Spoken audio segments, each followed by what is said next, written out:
je m'appelle Gabrielle et j'ai écrit mon mémoire de fin de diplôme sur le dégoût et sur il explore ce qui se cache derrière ce mot et comment la remise en valeur du sale, qui est évidemment ce qui se cache derrière ce mot, permettrait de questionner nos moyens de production et de consommation.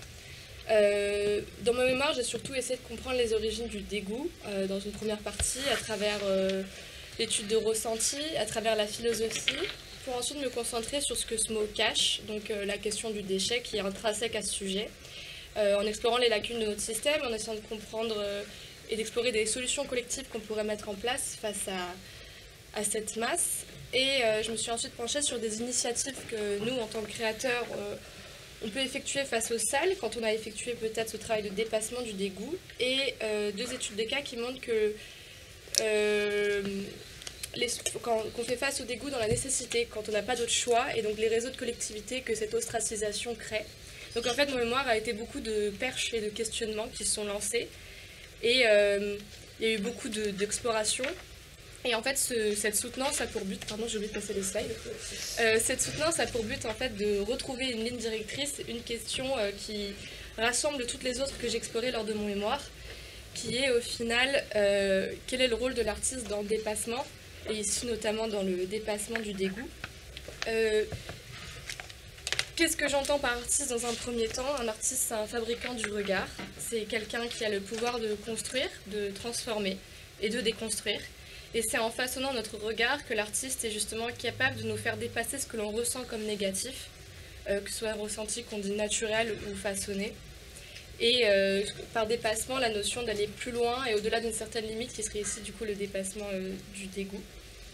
Donc dans cette, je vais vous parler en fait donc, de comment l'art permet de, dans un premier temps, dépasser ses limites, enfin de dépasser ses limites grâce à la technique et au code, l'art codifié, qui ensuite a appliqué cette propre règle à lui-même et a dépassé ses propres conventions, ce qui a mené à de nouveaux codes et de nouvelles théories dans l'art. Donc dans un premier temps, forcément, quand j'ai pensé à le dépassement dans l'art, j'ai pensé à la catharsis, alors c'est pas vraiment un dépassement, plus une expurgation. Et à la poétique, dans la poétique, Aristote dit « Nous prenons plaisir à contempler les images les plus exactes des choses dont la vue nous est pénible dans la réalité. » Et ce qui montre bien que ce qui est jugé laid à l'état naturel peut, grâce à l'exécution de sa représentation, procurer un certain plaisir. Et qu'on parle ici du coup d'une belle représentation d'une chose et non la représentation d'une chose belle. Et donc il y a ici, à travers les codes de l'art, une manière de pouvoir dépasser quelque chose qui est désagréable dans la réalité. Cette logique-là, on peut aussi l'appliquer à la représentation des saints dans la foi, qui, à travers les canons, permettent d'exprimer le dépassement de la douleur pour la foi. La beauté s'oppose à la laideur de la douleur qui s'exprime par le corps. Il y a cette véritable idée de transgression de la douleur par le canon qui exprime la beauté intérieure et extérieure des saints martyrs. Donc ça, c'est à travers l'univers codifié de l'art, mais au final, l'art a fini par dépasser ses propres conventions avec cet objet qui a changé le rapport qu'on a à l'œuvre et à l'artiste. Grande révolution. Il y a eu une difficulté avec Marcel Duchamp, a eu beaucoup de difficultés à l'exposer à l'époque, puisqu'il y a eu une sorte de résistance sur le fait qu'on pouvait, d'admettre que n'importe quoi pouvait devenir art et que n'importe qui peut être artiste. Et en plus de ça, l'objet n'est pas anodin, puisque c'est quand même une pissotière, un urinoir, et qui a cette idée de transgresser la pudeur, et c'est un rappel aussi des lois que nous imposons à notre corps, et du tabou qu'il y a autour de notre corps, puisque j'en parle aussi dans mon mémoire, puisque le corps est aussi une grande zone de dégoût en nous-mêmes, puisque c'est quelque chose que l'on ne contrôle pas. Et au final, élever cet objet au rang d'œuvre d'art a permis de faire changer notre regard sur l'art, puisqu'il perd de son utilité pour devenir symbole. Et du coup, il interroge celui qui regarde sur les conventions artistiques, mais aussi sur les conventions sociales et les règles que l'on s'impose à nous-mêmes. Cet objet-là, Claudine Sagert, qui est docteure en sociologie, elle l'utilise dans un argumentaire qu'elle appelle l'argumentaire de la laideur, qu'elle a publié dans Implications philosophiques, où elle parle qu'au final, l'art aujourd'hui n'est plus forcément à la recherche de la beauté, puisqu'il y a cette vulgarisation de la beauté aujourd'hui, avec la démocratisation de l'hygiène, et puis la chirurgie esthétique, les filtres Instagram et j'en passe. Et du coup, la laideur qui est autrefois plus visible est aujourd'hui beaucoup plus taboue, même si toujours présente. Et donc là, elle est plutôt à la recherche de l'authenticité de l'être, parce que toute cette vulgarisation de la beauté a permis de détacher sémantiquement le laid du beau. Et du coup, le laid a pris une autre forme, et une forme totalement unique à elle-même, enfin, se tient tout seul. Et que du coup, l'art serait à la recherche de l'authenticité, je cite, de l'être, de la vie, dans tout ce qu'il y a de plus fragile, vulnérable dans son impudeur et sa violence. Et donc cette libération des conventions ont permis à la laideur de s'exprimer, et Yves Michaud a même appelé une sorte de nouveau genre le laid art. Certaines facettes de l'existence ont donné à voir des productions dérangeantes, dit-il. Et du coup, je trouve qu'un exemple assez frappant, c'est forcément Natural, History de Damien Hirst, qui à l'époque avait eu un accueil assez mitigé.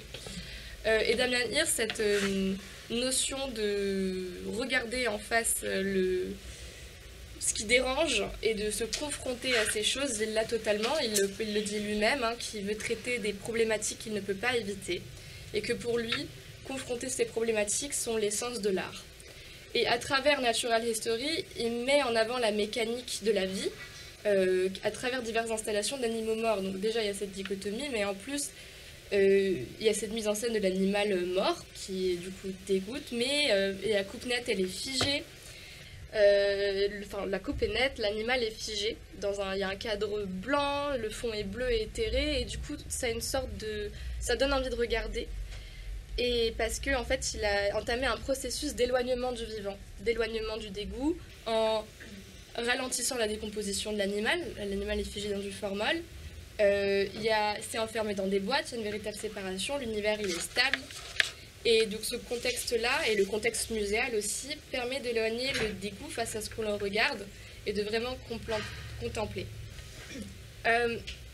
Sauf qu'au final, on peut se poser la question du contrôle sur le vivant. Est-ce qu'il faut véritablement le faire? Est-ce qu'il faut vraiment véritablement avoir ce contrôle pour pouvoir transmettre ce message? C'est une question que Hicham Stéphane a fait ça, qui a publié L'esthétique de la Charonne aux éditions Dehors, et qui a publié un article dans La Pensée écologique où il se pose la question des processus naturels et des processus qui dégoûtent, et s'il n'y a pas une autre manière de les voir sans avoir ce rejet total face à ça. Et il parle d'une expérience qui s'appelle la Roadbox aux eaux d'Édimbourg, qui a été faite par des scientifiques, hein, donc un entomologiste, menée par un entomologiste. Et pendant 2 mois, ils ont recréé une cuisine ainsi qu'un jardin avec plein de vie, hein, donc des Tupperware à moitié vides, un rat, etc. Et ils ont laissé pourrir. Et lui-même, en observant l'expérience et en étant en dialogue avec ces scientifiques, il argumente que le dégoût s'est dissipé à la lumière des connaissances du phénomène ou des phénomènes, que ce soit écologiques, chimiques, etc. Et que du coup, ça se déplace à l'émerveillement, similaire à celui qui est éprouvé en art, quand on regarde en œuvre d'art. Il y a une sorte d'émerveillement face au rôle écologique fondamental de la nature, en tout cas des éléments qui agissent à ce moment-là, parce qu'il y a cette magie d'expurgation et de recyclage, et il compare la nature au poète. Il fait du coup le rapprochement avec la Charonne de Baudelaire, et il dit que ici la nature est elle-même poète, puisqu'elle sublime elle-même la réalisation à partir de la matière organique. La nature n'en est pas moins prodigieuse dans son œuvre de destruction que dans celle de régénération, puisqu'elle agit avec le même élan. Et au final, est-ce que si on pouvait simplement changer ce regard sans passer par d'autres aspects, on pourrait tout simplement permettre ce dépassement, puisque ça permet de changer cette perception-là. Le cri de Hicham Stéphane a fait ça, il fait écho ce qui est dit Emmanuel Ecocha, donc on en a parlé ce matin, mais là je vais parler du coup des métamorphoses d'Emmanuel Ecocha, puisqu'il dit qu'au final la métamorphose est le destin de tout être vivant, et plus largement la manifestation de la vie. Et donc que la mort au sens strict n'existe pas, puisque nous sommes tous une même vie, une substance passagère, et qu'on est tous au final différentes combinaisons, qu'on s'interchange, qu'on se transforme, on n'est qu'un recyclage incessant, et que au final tout n'est qu'étape. Et il parle du fait que des espèces vivantes s'échangent des pièces. Et ça montre en fait que lui, il change totalement son point de vue, il aborde vraiment il n'y a plus du tout de notion de... Il dépasse le dégoût pour arriver sur un autre niveau, en disant que si notre vie commence bien avant notre naissance, elle se termine bien après notre mort.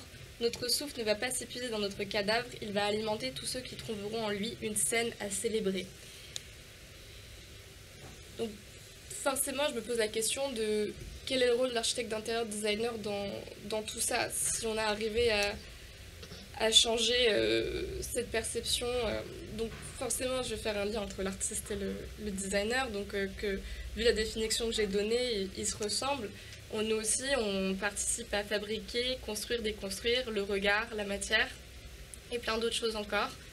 Et au final, est-ce que justement le rôle de designer, ce serait pas de faire face à ces vérités, à ce dégoût justement là, ou pour le coup d'autres vérités violentes, réalités qui sont pour les transcender, voir le potentiel là où il ne semble pas y en avoir, voir l'espoir qui se cache derrière ce que l'on pourrait croire être la fin pour en faire un début.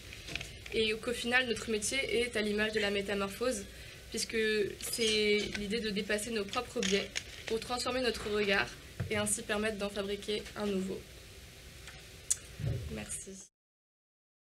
Bonjour, je suis Fabrice Perrol. Je vais vous parler du projet Systemo réalisé en 2020 dans le cadre d'une année d'études à l'ANSSI. Donc pour me présenter rapidement, je travaillais 10 ans dans l'ingénierie nucléaire. En 2017, j'ai passé un CAP en ébénisterie à l'école Boulle. Après avoir travaillé quelques temps chez un artisan d'art, j'ai rejoint le master CTC à l'ANSSI. Et c'est au cours de cette formation que j'ai développé ce projet sur les plantes invasives. Systemo se déroule dans le parc naturel des Calanques. En fait, à l'annonce du confinement, on a décidé avec ma compagne d'aller s'installer dans la maison familiale à Marseille, au cœur du parc. Et c'est sur place, en me promenant quotidiennement et en me rapprochant de ce territoire, que je me suis intéressé aux plantes invasives.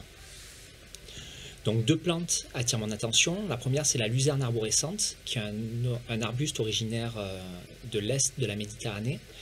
Il est assez touffu, il a des petites feuilles bleu-vert et fait des fleurs jaunes quasiment tout l'été. Aussi, il produit beaucoup de graines et ces graines tapissent le sol et empêchent toute autre plante de pousser. L'agave américain, quant à lui, c'est une sorte de gros cactus qui produit des feuilles épaisses et charnues. Il est originaire d'Amérique centrale et a largement colonisé le pourtour méditerranéen. Lorsque la plante meurt, elle produit une fleur au bout d'un tronc qui pousse très rapidement, qui mesure plusieurs mètres et qui dissémine tous les graines pour que la plante se reproduise. Donc le développement de ce projet s'est articulé autour de 3 grands aspects. Donc le premier, c'est la transformation des ressources issues des plantes pour proposer des produits. Donc c'est l'objectif premier du projet, j'en parlerai en dernier. Le deuxième point, c'est l'ancrage du projet dans le territoire. Donc le classement du territoire en parc national en fait un territoire singulier, notamment dans sa relation avec les plantes invasives. D'ailleurs, le classement de plantes invasives est aussi un élément particulier, et nous allons voir de quelle manière. Dans un troisième temps, les plantes invasives viennent de notre territoire. Elles amènent avec elles une histoire, une certaine relation entre les gens qui habitent ce territoire et qui utilisent ces plantes. Et cette dimension a aussi fait partie de l'exploration. Je parlerai en particulier du cas de l'agave américain. Donc dans un premier temps, penser comme le territoire, c'est une exploration plutôt théorique. Et mon idée initiale était de me rapprocher de l'institution du parc des Calanques pour comprendre l'effet néfaste des plantes invasives sur leur environnement. Donc comme leur nom le laisse entendre, les plantes invasives sont extrêmement compétitives. Elles prennent la place d'autres espèces et leur prépondérance amène un appauvrissement de la biodiversité. D'autre part, j'ai pris contact avec les écologues du parc pour échanger sur la manière dont nous pourrions collaborer et voir comment mon projet pourrait entrer en résonance avec le travail du parc des Calanques. Ce qui ressort de nos échanges, c'est que la manière dont les parcs nationaux sont gérés fait de ces territoires des sanctuaires où rien d'autre ne compte que la bonne santé du milieu naturel. D'ailleurs, l'extraction des plantes invasives n'est dévouée qu'à un seul but, soigner le milieu naturel. C'est aussi assez insolite comme approche parce que d'un point de vue de gestion du territoire, les parcs nationaux représentent que 1% de la surface par rapport aux terres agricoles qui représentent par exemple 50% du territoire français. Et du coup, vouloir ancrer mon projet sur le territoire des Calanques nécessite de tenir compte de ce caractère sanctuarisé, où rien d'autre ne compte que le milieu naturel lui-même. Ça revient en fait à réfléchir à un projet de design non pas centré sur l'utilisateur, comme c'est le cas généralement, mais centré sur le milieu naturel et tenir compte de ses besoins, comme si le territoire devenait lui-même utilisateur. Et du coup, centrer le projet sur le milieu naturel a des répercussions, et pour s'intéresser notamment de s'intéresser aux besoins du milieu naturel, c'est de se focaliser sur la biodiversité, parce que la biodiversité, c'est le seul besoin du territoire, en fait. Et pour moi, le projet de transformation des ressources issues des plantes invasives doit intégrer cet impératif de biodiversité à tous les niveaux. Au niveau du sourcing, au niveau du procédé de transformation, des usages du produit, autour du cycle de vie, quoi. Et dans notre cas, vu que l'extraction des plantes invasives est potentiellement finie, ça veut dire que le jour où il n'y a plus d'espèces invasives, il n'y aura plus d'extraction. Et donc ça veut dire que le projet est fini également. C'est une posture assez inhabituelle, car généralement, dans un projet de design industriel, on développe une conception, un procédé, un produit, et c'est généralement dans une perspective pérenne. Donc voilà un premier élément fort de centrage du projet sur le milieu naturel. S'intéresser aux souvenirs d'une plante invasive est le deuxième volet de l'exploration. Lors de mes échanges avec les écologues du parc, j'ai pu me rendre compte que les points de vue sur les plantes invasives ne sont pas partagés à 100% en fait, par les personnes qui gèrent les milieux naturels. D'ailleurs, il y a presque une dimension politique à appeler ces plantes des espèces invasives. Et peut-être, certains le pensent, que dans quelques années, ces espèces invasives seront les dernières espèces vivantes que nous croiserons.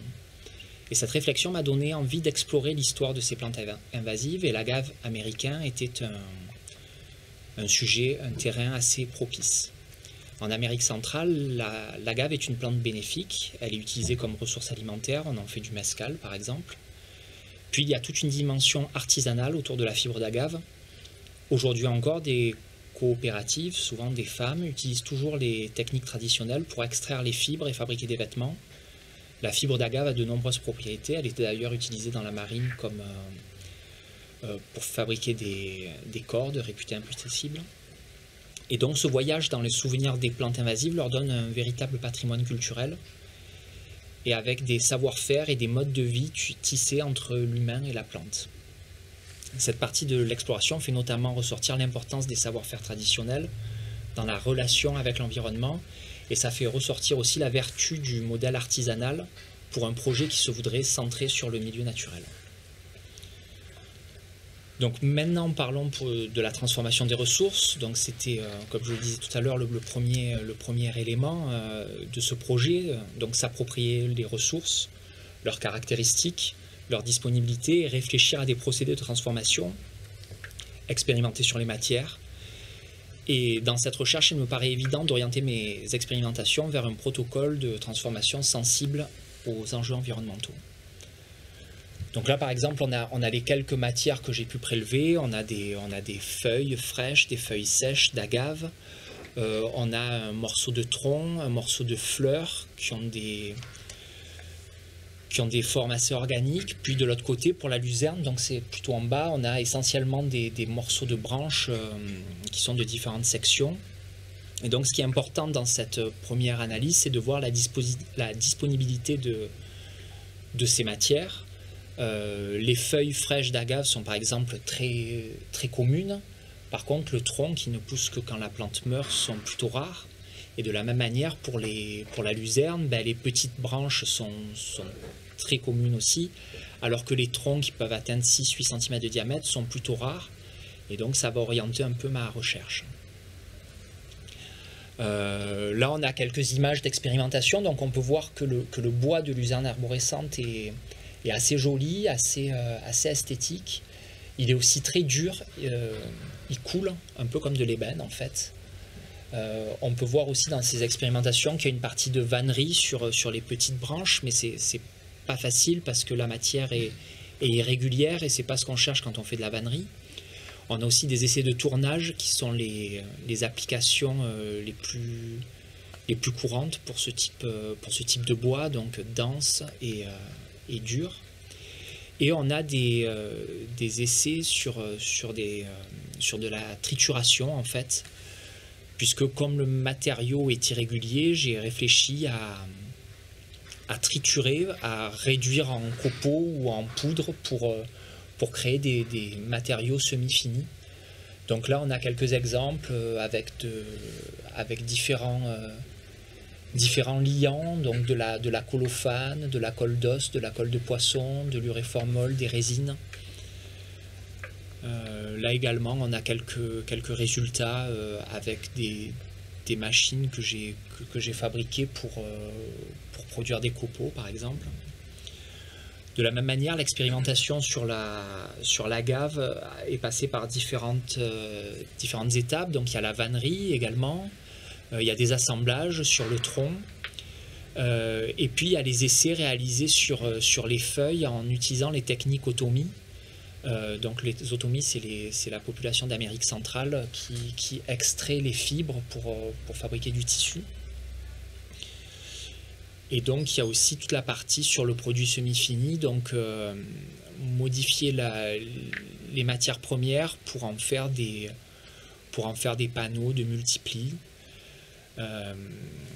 Et donc là on a des exemples, donc en haut à gauche avec les feuilles sèches trouvées dans la nature, puis tout autour avec des essais sur des feuilles fraîches qui ont été séchées puis agglomérées. Donc en guise de synthèse de cette recherche, je vous partage ce regard que j'ai posé sur les plantes invasives. En fait, les plantes invasives sont des êtres vivants implantés dans un milieu naturel.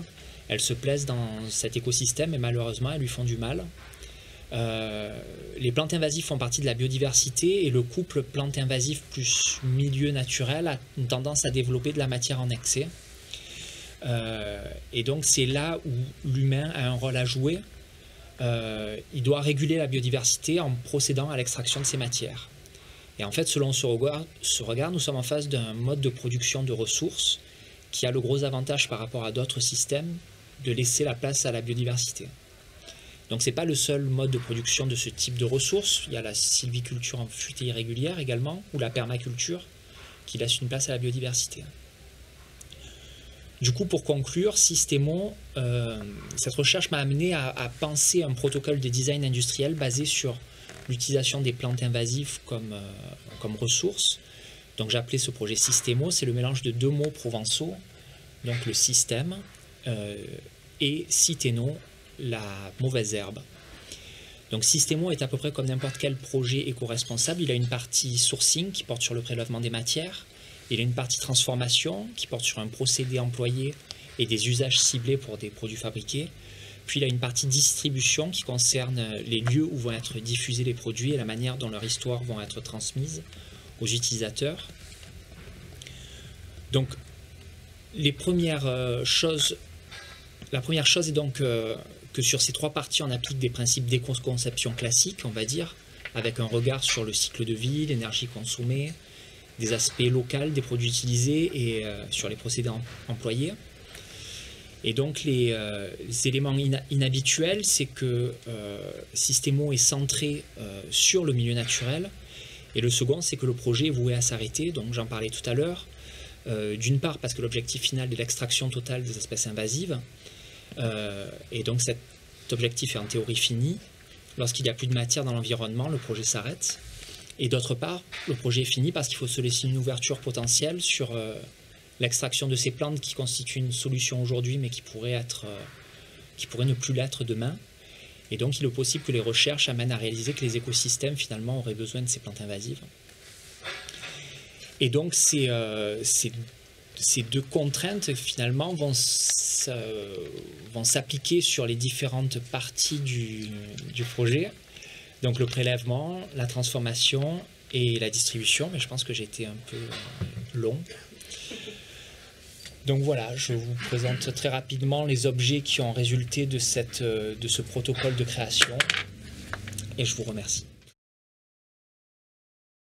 Bonjour à toutes et à tous. Moi je vais vous présenter un petit panaché de projets surtout de mon projet de diplôme de l'ANSSI autour de l'idée d'imaginer de nouvelles données pour générer d'autres ontofictions urbaines. Très rapidement, je vais vous présenter mon parcours en fait. Moi je suis à la base issue de Sciences Po, de l'école urbaine en master stratégie territoriale et urbaine, et d'une formation de maths en parallèle à la Sorbonne.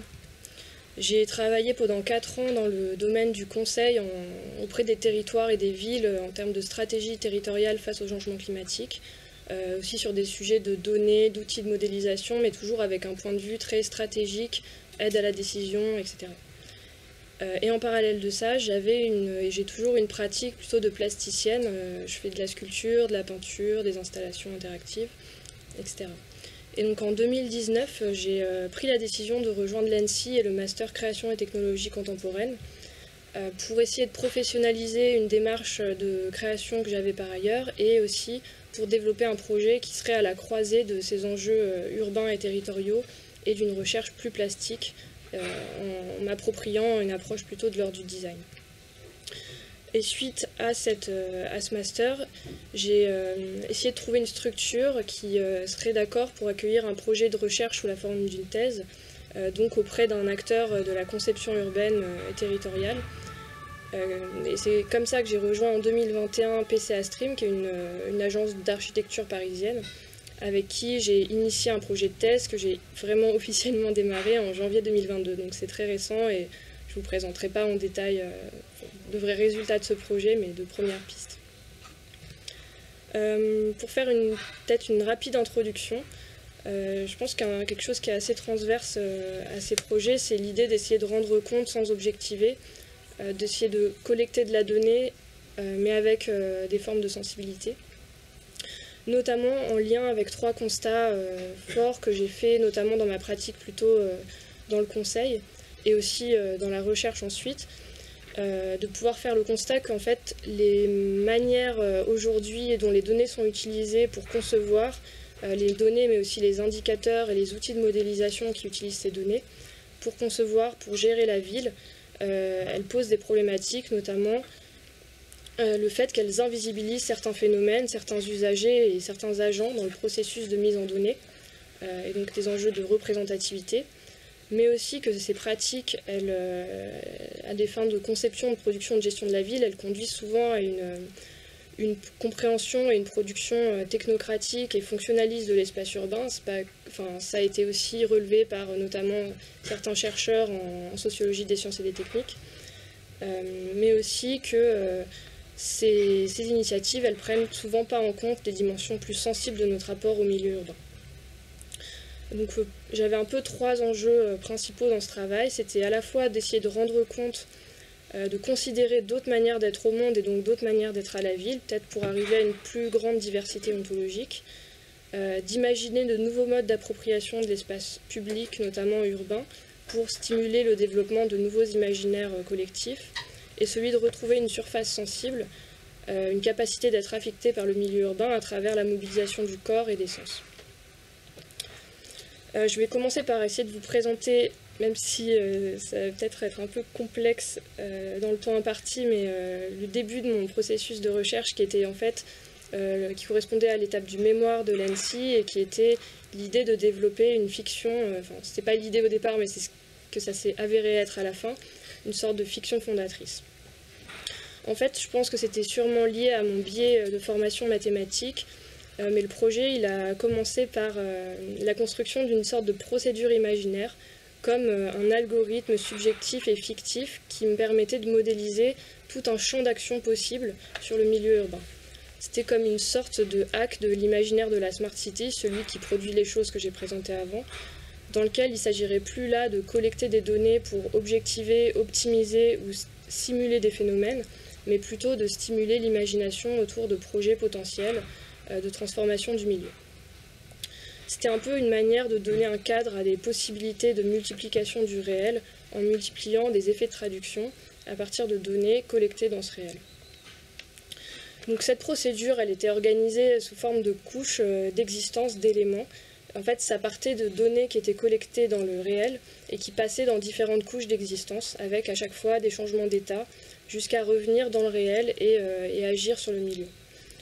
Au cœur de cette procédure, on avait des fonctions dans la couche que j'avais appelée abstraite, qui était un peu la couche la plus mathématique, on va dire, de cette procédure, et que j'utilisais ces fonctions comme des opérateurs de traduction, une sorte de matrice qui me permettait de faire passer différents types de données dans différents modes de transformation.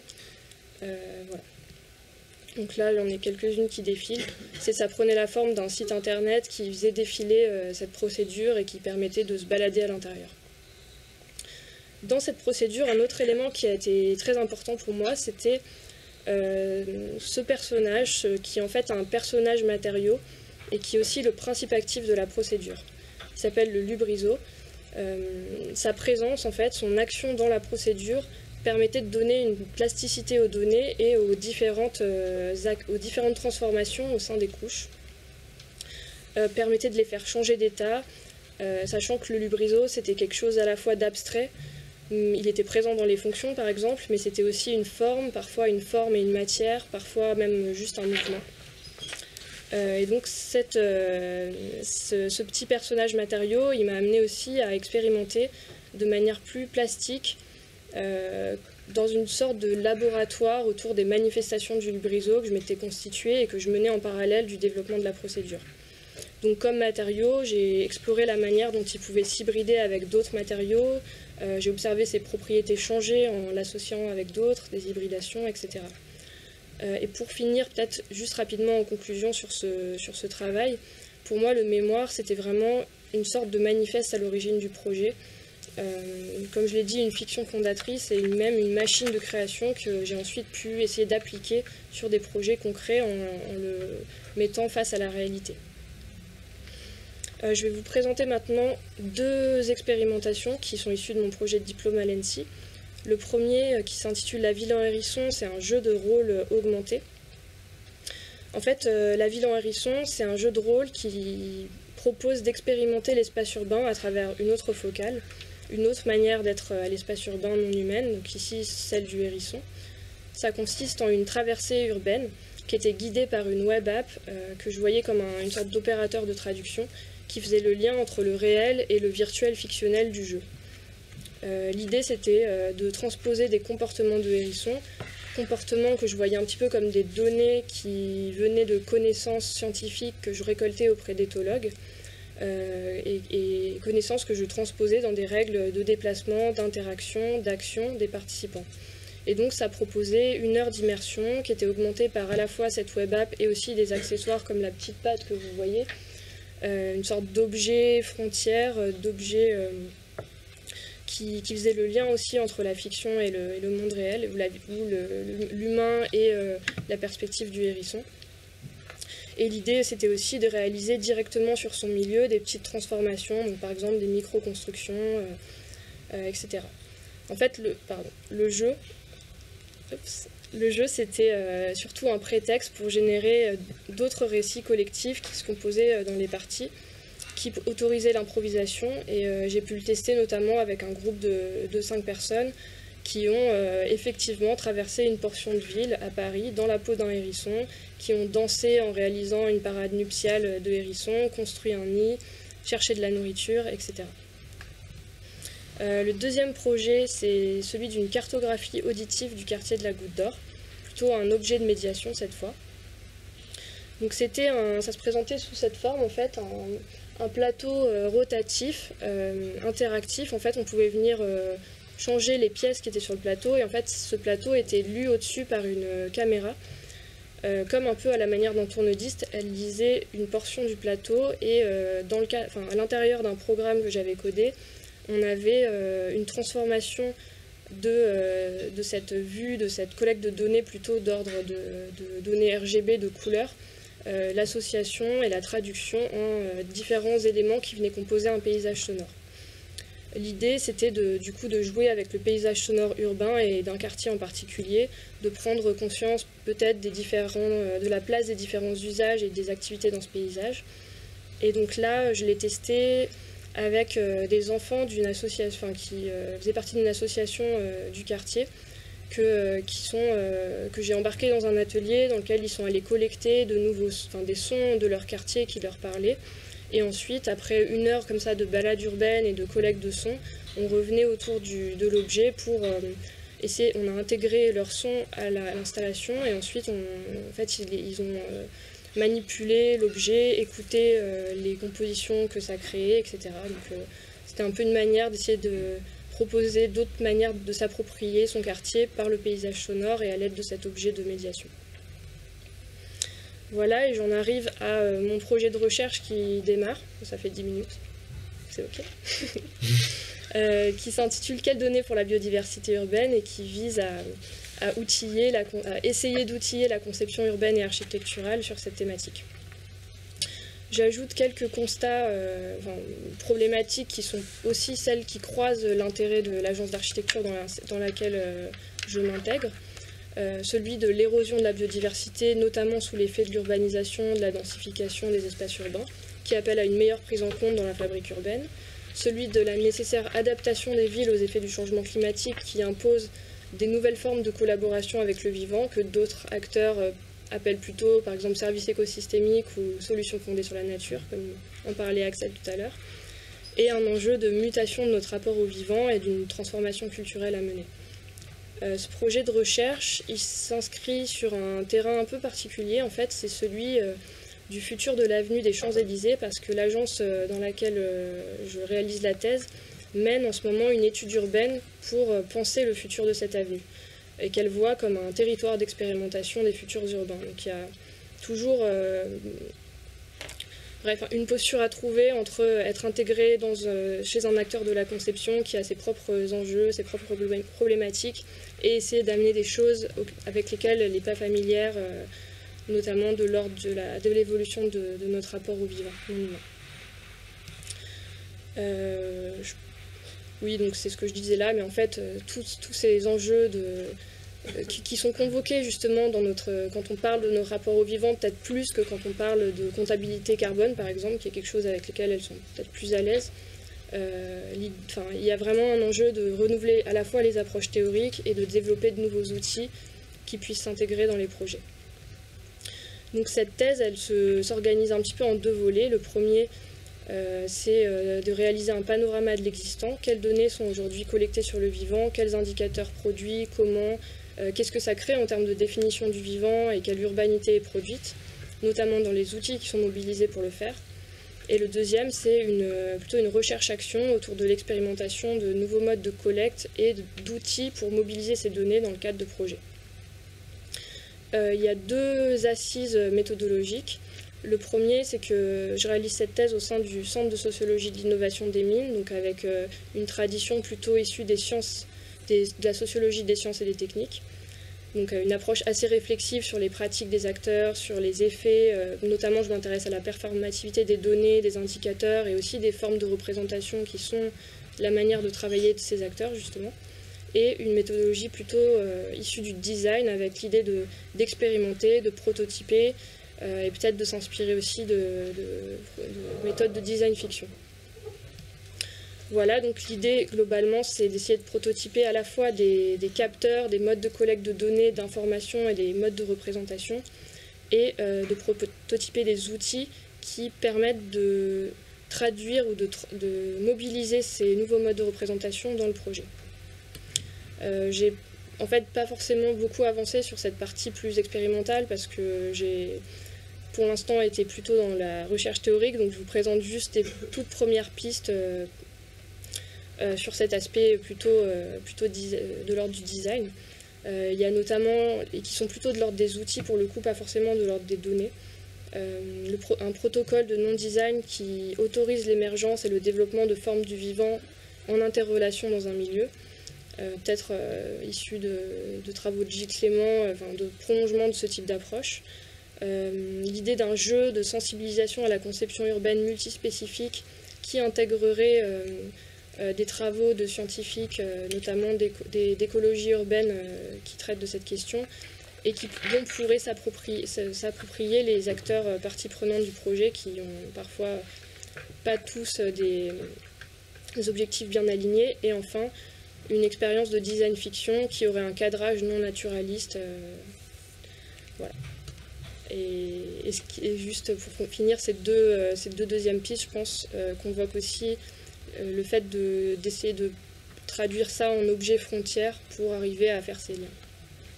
Merci.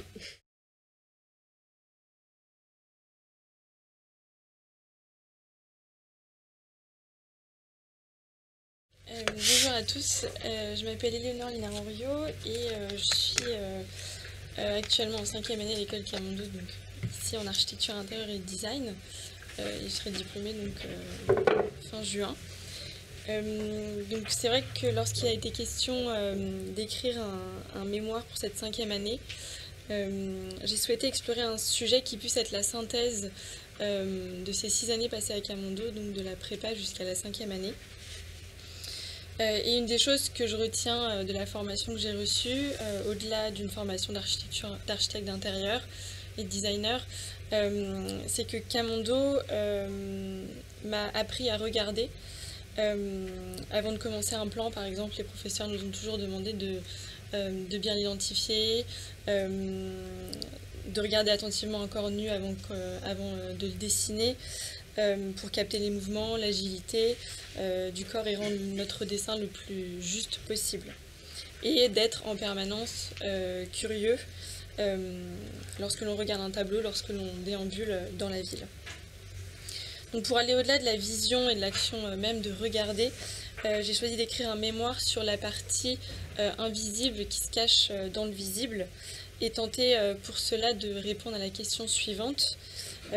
Comment est-ce que les artistes attisent-ils notre curiosité et parviennent-ils à toucher notre sensibilité en créant la surprise à travers les œuvres qu'ils réalisent. Donc pour ce sujet assez abstrait, il était en quelque sorte question pour mon mémoire d'ancrer mon mémoire dans un environnement qui soit incarné par 2 personnages. Et donc je fais converser Oliver et César, qui sont des personnages inventés. Oliver qui est parti donc, après ses études en architecture intérieure à New York pour travailler, et César qui lui est resté à Paris. Et un jour César décide de venir à New York et il envoie une lettre à Oliver et il lui dit voilà, je viens, est-ce qu'on pourrait se retrouver autour d'un café et parler de la question du visible, de l'invisible et du regard dans tous les arts possibles. Je suis partie d'un terme grec qui est le terme donc aletheia, qui est, je trouve, particulièrement beau pour désigner donc le mot vérité. En grec, on utilise donc ce terme aletheia, qui est composé donc du alpha privatif et du nom propre léthé, qui est en fait un fleuve mystique grec, aussi appelé donc eau oublieuse, où l'âme humaine, donc une fois que le corps est décédé, doit se baigner. Donc l'âme s'échappe, elle doit se baigner dans le fleuve que l'on appelle l'été, avant de revenir sur Terre. Et si on traduit aletheia en français, on parle de dévoilement ou de sortie de l'oubli. Et donc ainsi pour les Grecs, la vérité c'est un dévoilement.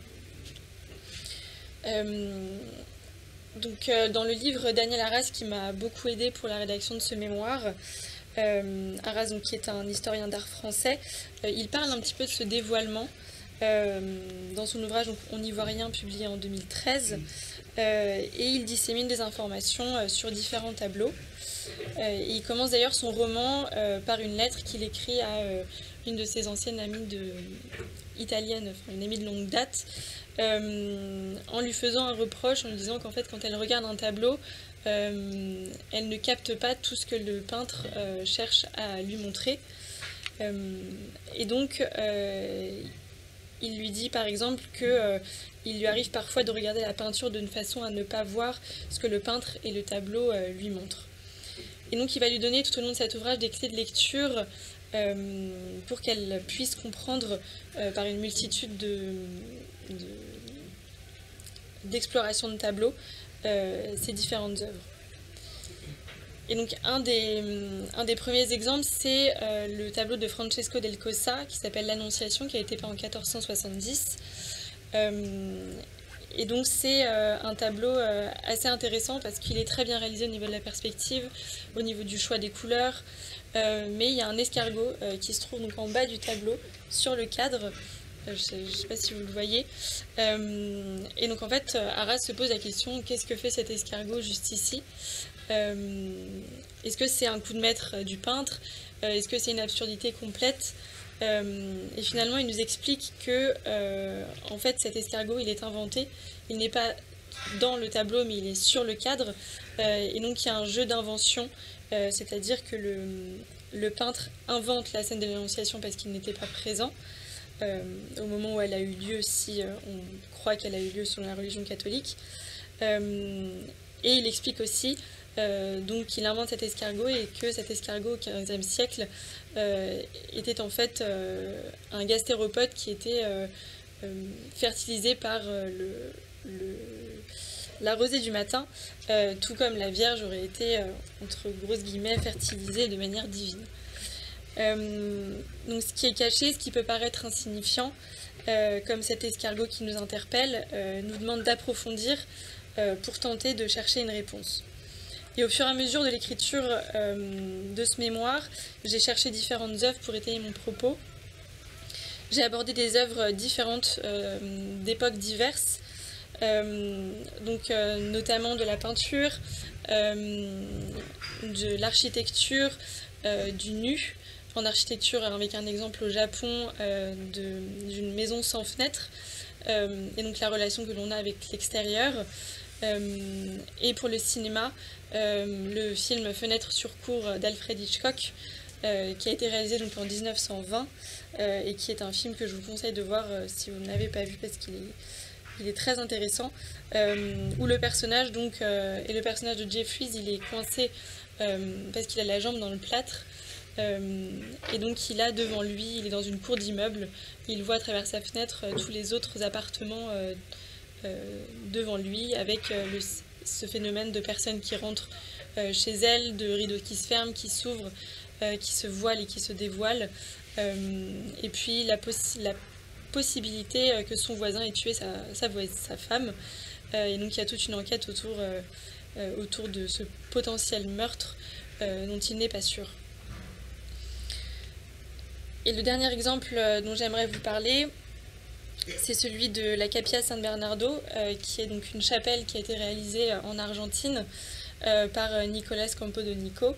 Donc c'est une chapelle qui est au milieu de nulle part sur un terrain qui n'est pas viabilisé, donc sans eau ni électricité, de telle manière à ce que le lieu puisse tirer parti au maximum de l'environnement qui l'entoure et la lumière naturelle.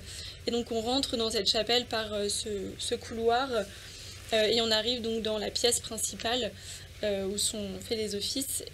Et dans cette pièce principale, à un certain moment de la journée, il y a la silhouette d'une croix qui se dévoile avec l'ombre et la lumière grâce aux rayons du soleil.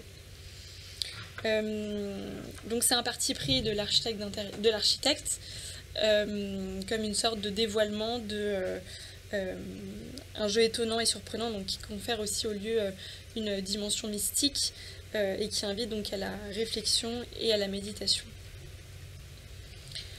Et donc pour finir, qu'est-ce que je voulais vous dire pour finir? Je prends juste un peu d'eau. C'est vrai que ce mémoire a été très intéressant, c'est un sujet très très abstrait, mais c'était intéressant d'avoir mon ressenti aussi, de voir la façon dont je pouvais regarder, de me mettre un peu dans la peau aussi d'Oliver et de César qui discutent sur ce sujet.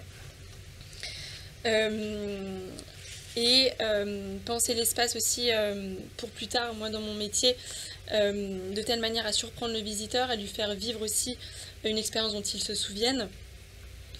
Et comme je l'écris donc dans mon mémoire, la finalité reste la même. Il y a cette tension qui existe entre le visible et l'invisible, qui est profondément enrichissante, parce que selon la catégorie à laquelle on accède, on ne distingue pas le monde de la même manière, et selon la posture que l'on adopte, on accède à des mondes différents.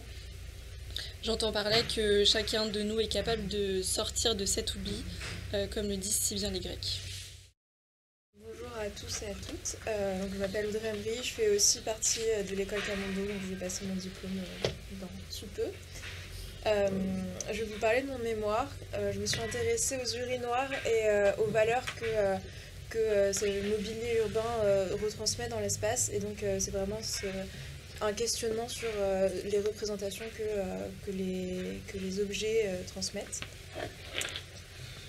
Alors déjà, dans ce mémoire, je me suis interrogée sur le genre, et du coup pour moi, là je vais partir du principe que les hommes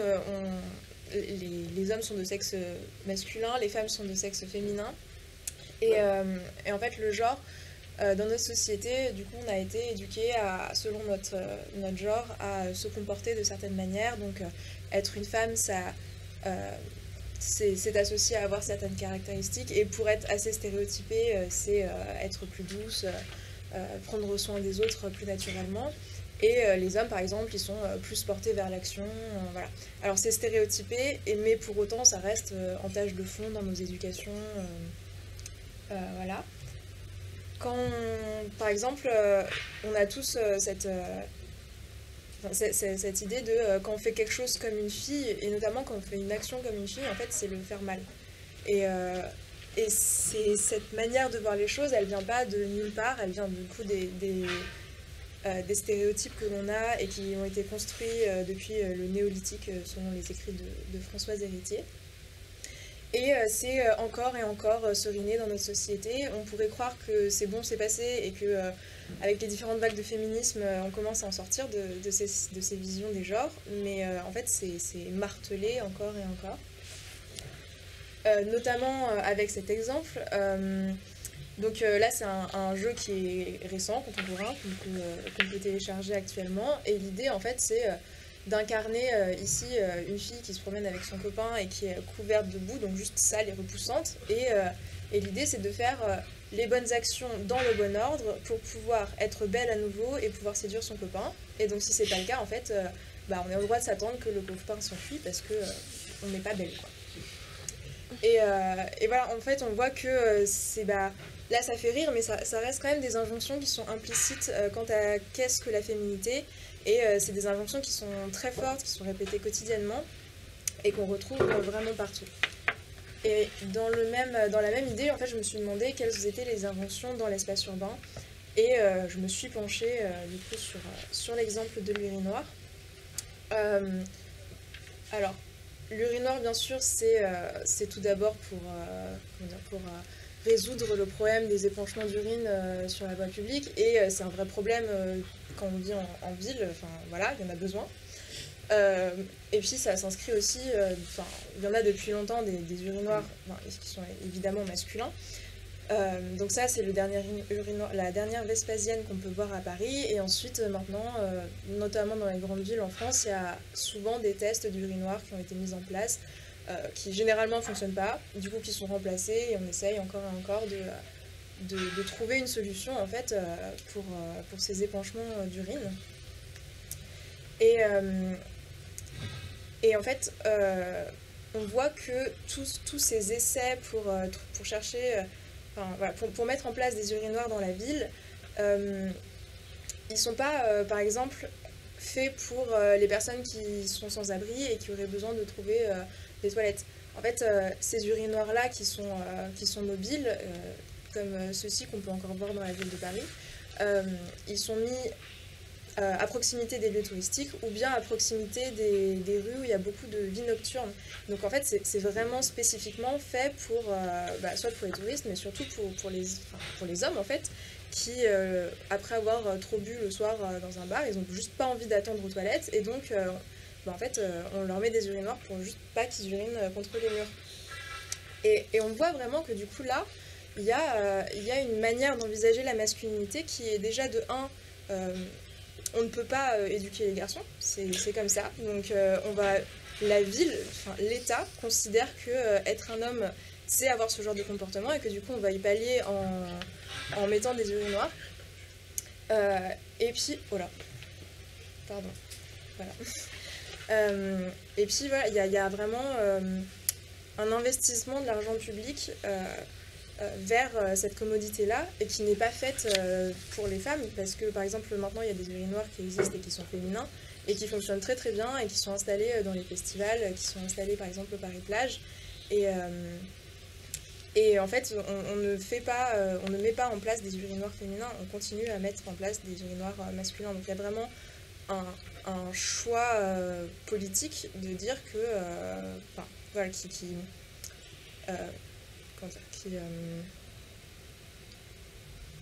pérennise la manière de voir la masculinité. Et ça part aussi du principe que du coup les hommes sont assez à l'aise dans la rue pour que la rue est leur territoire, et que du coup de toute façon si on met pas d'urinoir ils vont uriner, donc autant leur mettre, et de toute façon ils sont assez à l'aise pour le faire en plein public, comme on peut le voir sur cette image-ci, quoi. Ce qui encore une fois n'est pas le cas pour les femmes, et ça montre en fait ça montre que les villes sont pensées comme des territoires masculins, et l'urinoir là n'est qu'un exemple, mais c'est un exemple qui illustre ça. L'urinoir, c'est aussi une transgression, et c'est une transgression notamment une transgression de l'exhibition sexuelle. Donc en France, l'exhibition de ces organes génitaux est punie par la loi de 15 000 € d'amende.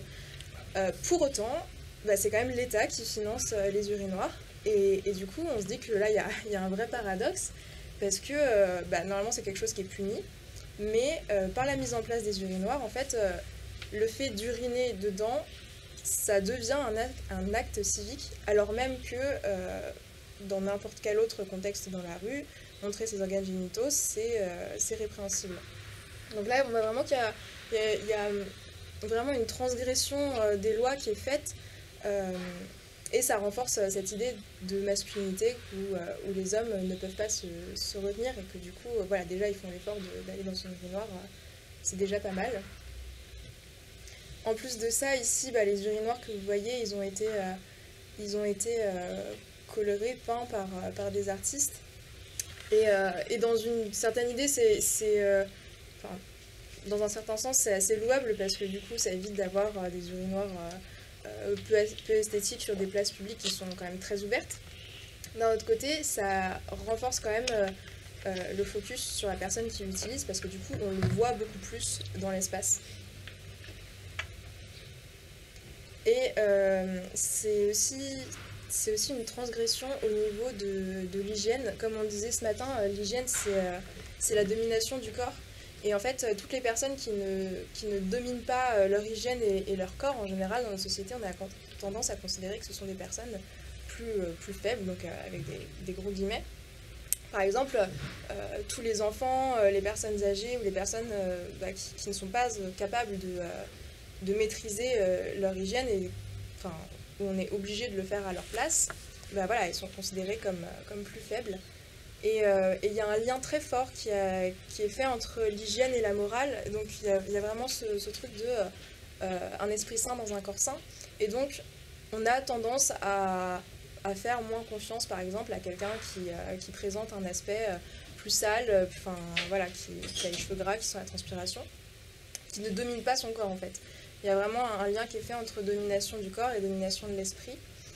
Or là, en fait, avec la présence des urinoirs, on permet totalement aux hommes de ne pas dominer leur corps, et que sans poser d'a priori négatif sur eux ni sur leur comportement. Et du coup, on voit là comment la domination de genre, elle permet de transgresser les règles et les limites qu'on se met en société. Et je voulais aussi parler du fait, de ce que l'on peut montrer en public, et ce qu'on peut montrer de notre corps en public, en fait, ça en dit long sur les droits qu'on a, sur les droits qu'on a. Là, c'est une étude de l'INSEE qui a été faite en 2020 sur la tenue des lycéennes. Vous avez peut-être vu passer, c'est la tenue républicaine qui a fait beaucoup débat. Et là, en fait, c'est toute une étude qui demandait à la population s'il est correct ou pas pour les lycéennes, collégiennes lycéennes, de s'habiller comme ça, et si c'est une tenue qui est acceptable à l'école. Et donc on parle quand même de filles qui sont mineures, qui sont là pour aller à l'école, donc qui n'ont rien demandé. Et en fait, on vient complètement sexualiser leur corps. et demander à des gens extérieurs un avis, un jugement sur leur corps. Et en fait, ça détermine leur accès à l'éducation, parce qu'en fait, si elles n'ont pas une tenue qui est jugée appropriée, elles sont renvoyées chez elles si elles n'ont pas de quoi changer. Donc au final, elles manquent des cours, et on considère encore une fois que les garçons ont des pulsions, que de toute façon, ils ne peuvent pas s'empêcher qu'ils vont être déconcentrés, quoi. Et on n'a pas cette réciprocité, parce que, par exemple, on pourrait se dire, les urinoirs, les hommes urinent dans la rue, si ça se trouve, ça pourrait déconcentrer les femmes. Et non, en fait, il n'y a pas du tout cette réciprocité qui est là. Encore une fois, en fait, le fait que les hommes aient l'autorisation de montrer cette partie aussi intime de leur corps, alors que les femmes, ici en France, on est en train de débattre sur quel t-shirt elles doivent porter pour avoir accès à l'éducation, ça montre bien le déséquilibre qu'il y a entre les deux genres. Et je trouve que c'est donc toute cette représentation du genre, du féminin et du masculin que transmettent les urinoirs. Les urinoirs, c'est du coup pas juste du mobilier urbain pour uriner, pour résoudre les problèmes d'épanchement sur la voie publique. Ça véhicule aussi toutes sortes de stéréotypes de genre. Ça les entérine et puis ça les propage.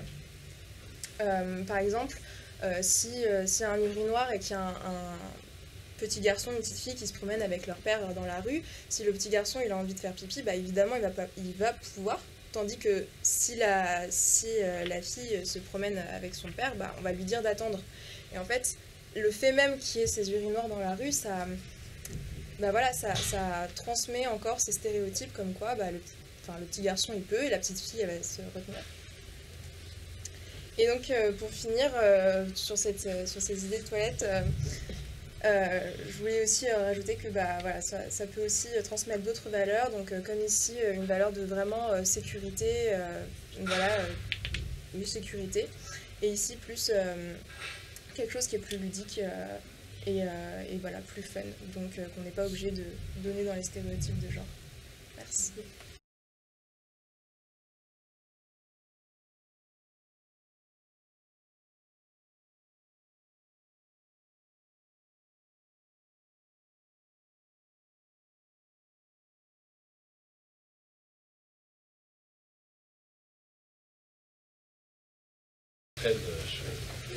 Je donne la parole. Je vais m'adresser à Gabriel. C'est pas une question pour moi. Alors déjà, le titre, bravo. Vraiment très bien. Vous avez dit le titre, c'est 50%, très bien. Donc Et m'a répété pendant toute mon écriture que le titre c'était 50% de mon mémoire. Et alors, vous disiez que le corps dégoûte parce qu'on ne le contrôle pas. Oui. Et j'ai beaucoup aimé votre inquiétude. Est-ce qu'ensuite il faut le contrôler? C'est ça, c'est la question. Ça renvoie à l'idée de sauvage dont j'ai parlé. Et ça m'a fait penser à une référence qui est un peu ancienne, mais qui me reste plus souvent en tête, qui me revient très souvent en tête. C'est une anthropologue qui s'appelle Mary Douglas. Ah, de la souillure de Mary Douglas? La souillure. Ouais, je l'ai lu du coup, effectivement. Voilà, vous disiez le contrôle, mais justement, en fait, elle montre que la souillure, c'est quelque chose qui sert au contrôle. C'est là où il n'y a pas de règles explicitables du droit, alors on peut faire intervenir la souillure, le dégoût de la souillure, plutôt que comme repoussoir et comme limite. Donc il y avait, en fait, on pouvait inverser. Effectivement, en fait, forcément, là, j'ai fait ma soutenance et j'ai essayé de rentrer dans les 10 minutes, mais dans mon mémoire, j'ai toute une partie justement où j'explore, en fait, en faisant ma recherche, en fait, j'ai fait une sorte de discussion avec des personnes autour des notions du sale, et le corps est revenu, et justement, sur cette notion donc j'ai lu de la souillure de Mary Douglas, et sur cette idée qu'en fait, on utilise le sale comme excuse, pour mettre tout ce qu'on n'arrive pas à contrôler dedans et tout ce qu'on comprend pas vraiment. Et je trouve que c'était très bien dans de la souillure justement où elle parle des lois de Léviticus et elle dit qu'on a souvent pris les lois de Léviticus, c'est des lois de l'époque, c'était quoi, l'Ancien Testament, je crois, ou c'est... bref, c'était bref, là-bas, là. Il y a dans ce temps-là. Et en fait, elle disait que pendant très longtemps, on a essayé de trouver des excuses à ces lois en disant mais c'est peut-être pour des raisons d'hygiène. Et en fait, elle démontre pendant 3 chapitres qu'en fait, ces lois n'ont pas de base. Et qu'il a décidé que ce serait... Enfin, qu'il y avait... Elle se demande pourquoi alors, mais qu'en fait, il a utilisé ces lois-là pour dire tout ce qu'il y a de l'autre côté de ces lois, c'est justement sale et on ne veut pas y toucher et on ne veut pas le voir. Et donc, je vous demande voilà, de tout mettre dans ce sorte de gros mot qui rassemble plein de choses. Je rebondis tout de suite sur la synthèse à côté. Le Corbusier, hein, quand il construit la ville à Savoie, effectivement, il y a tout un discours qui était assez étonnant sur la maison qui se pose sur le sol sans rien déranger, sur les pilotis au-dessus de l'herbe, parce que l'herbe c'est humide, c'est sale. Il y a tout un discours sur effectivement le côté malsain de la nature. Ouais, parce que la nature c'est le vivant et ça fait peur parce que c'est des systèmes qu'on ne contrôle pas. Et effectivement, il y a Sartre qui parle du visqueux. Et Sartre dit, mais en fait, le visqueux, c'est justement, c'est entre 2 états, entre le solide et le liquide, on comprend pas ce que c'est super dérangeant, ça colle, c'est invasif.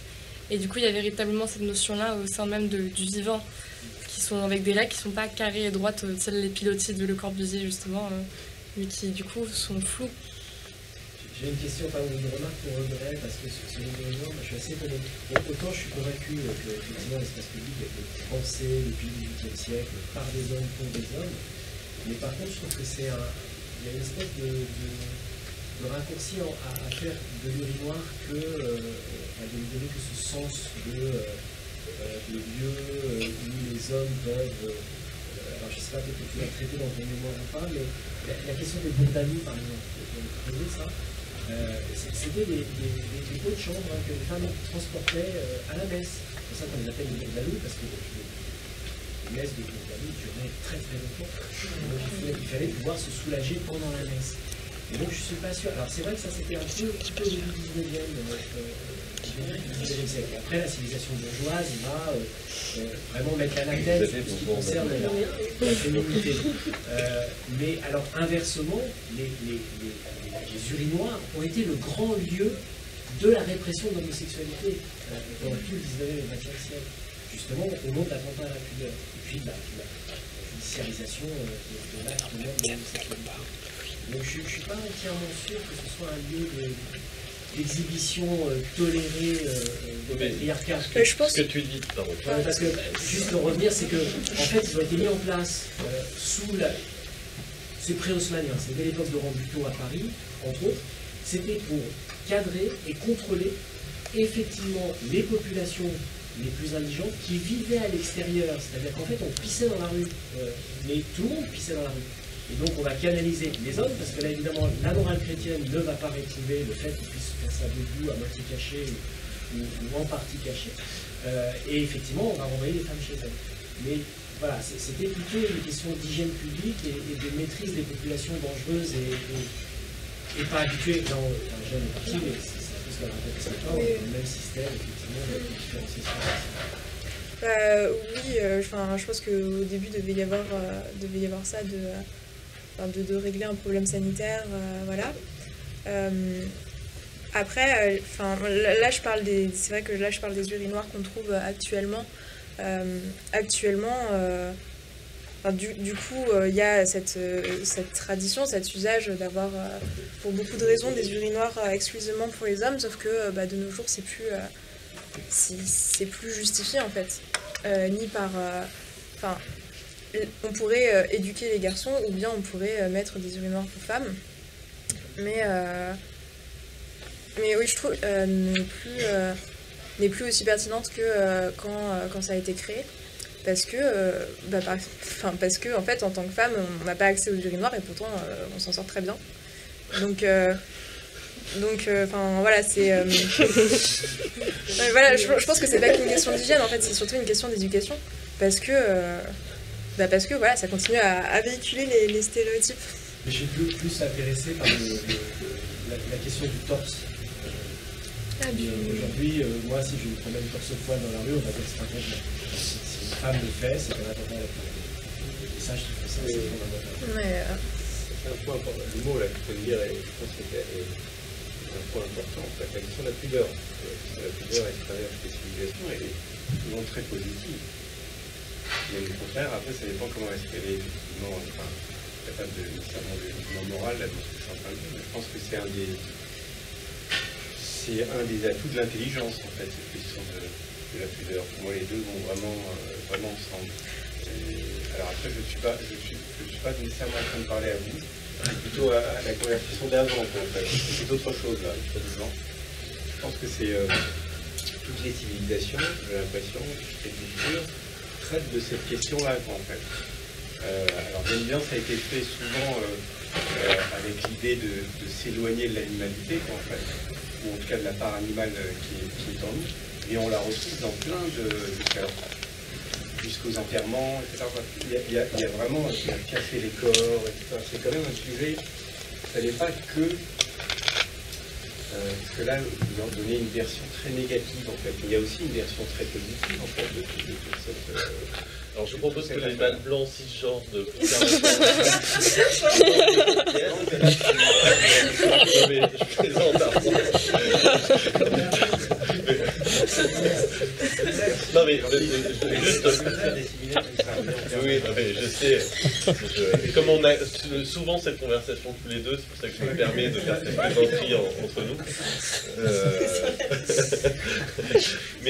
Non mais parce que je trouve que justement le propos de Jeanne Guin ce matin, par rapport, parce que la question de l'hygiène elle est revenue plusieurs fois aujourd'hui.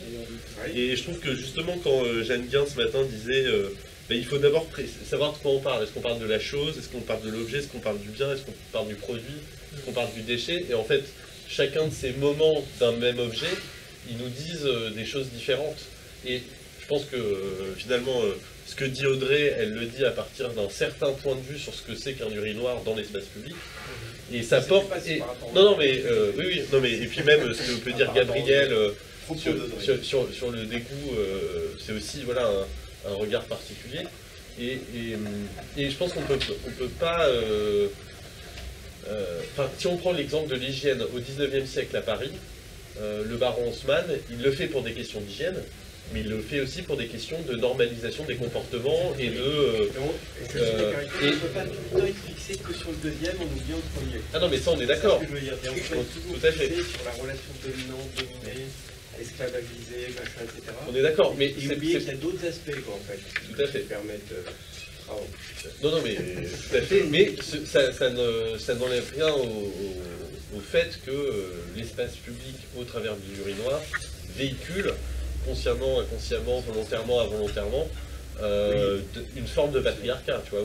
Et même quand tu parles de la répression de l'homosexualité dans les toilettes publiques à Paris, ça va dans le même sens, en fait. C'est-à-dire que c'est aussi pour normaliser une certaine vision de la masculinité, du virilisme, tout ça. Donc, oui, il y a même des toilettes dans certains restaurants, tabac, etc. Où effectivement les femmes et les hommes entrent, et les hommes peuvent uriner effectivement vraiment ouvertement devant les, ce qui est d'ailleurs assez gênant. C'est vrai, tout le monde se regarde, alors nous on est là, et puis il y a effectivement, donc je comprends tout à fait, sans compter que c'est quand même vraiment affreux en fait, l'urinoir là en fait. Oui. C'est vraiment ignoble. Est-ce que vous avez d'autres questions? Donc, peut-être à propos du process, du projet, du design industriel avec des plantes invasives, est-ce qu'il n'y a pas une contradiction dans l'intitulé même? Je ne sais pas comment vous faites pour gérer ça, c'est-à-dire les objets que vous proposez sont reproductifs, c'est vraiment des produits? Non. En fait, j'ai pas été jusqu'au bout, mais dans ma présentation, j'ai un peu conclu très rapidement. Mais il y en a justement un qui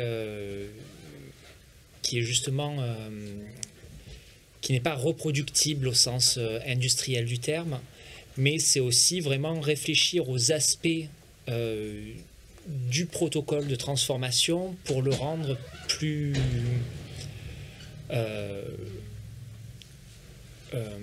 plus bénéfique pour la biodiversité. Et justement, l'industrie à grande échelle n'est pas compatible avec ça, effectivement. Et oui. Après, on a des industries de petite dimension également, hein, ce qu'on peut appeler les manufactures, qui est entre l'artisanat finalement et l'industrie. Donc c'est reproductible, mais pas non plus à grande échelle. Et puis l'industrie, c'est aussi un outil de transformation. Donc ça peut être aussi... Vocabulaire et représentation, c'est l'industrie au sens presque traditionnel du terme, comme on parlait d'industrie au XVIIIe siècle, c'était le savoir-faire en fait. C'était un métier. On parlait d'industrie, c'était pas du tout industriel, c'était pas des usines, c'était pas mécanisé. Donc il n'y a pas de principe, j'allais dire dans votre projet, il n'y a pas de principe de moulage et de production d'un hectare à 10 000, 15 000, 20 000. Ah ben si, j'ai fait des recherches justement sur les produits semi-finis. Quand je passe par une trituration pour essayer de faire des copeaux pour fabriquer des panneaux de bois ou de multiplis d'agaves, quand je faisais ces essais-là, c'est vraiment pour avoir un objectif de reproductibilité. Mais justement, les moyens mis en œuvre pour produire ces objets à grande échelle, entre guillemets, ça dépend toujours de la quantité de matière disponible. Et la quantité de matière disponible, comme la matière doit être prélevée en rapport du besoin de la biodiversité, elle n'est pas illimitée, quoi. Et on fait toujours, tout le protocole industriel, entre guillemets, est toujours fait en rapport de la matière disponible. Et c'est ça qui est une contrainte, finalement. Il y a une arrière-pensée dans ce que je pose comme question, c'est-à-dire des fois, est-ce que le modèle, justement, de production en série n'est pas tout simplement à contourner, à vider. C'est-à-dire qu'en fait, peut-être que, justement, ces process qui permettent de produire de petites quantités de manière raisonnable en fonction des ressources, c'est peut-être tout simplement suffisant. Alors évidemment, oui. Ça ne marche plus avec une école nationale supérieure de création industrielle. Finalement, peut-être qu'on change dans l'intitulé pour basculer dans le... C'est ce que je disais tout à l'heure par rapport au musée des arts décoratifs, qui s'appelle décoratif, parce qu'à un moment donné, effectivement, l'industrie a été un peu mise de côté, mais appliquer à l'industrie, peut-être qu'à un moment, c'est qu'est-ce que sont ces écoles, ces musées, aujourd'hui avec le changement de paradigme. Comment on bascule dans le monde d'aujourd'hui, celui de demain, enfin, dans le quart d'heure qui va venir, là, c'est vraiment on change de modèle de l'humain. Très bonne transition pour que nous passions au quart d'heure suivant.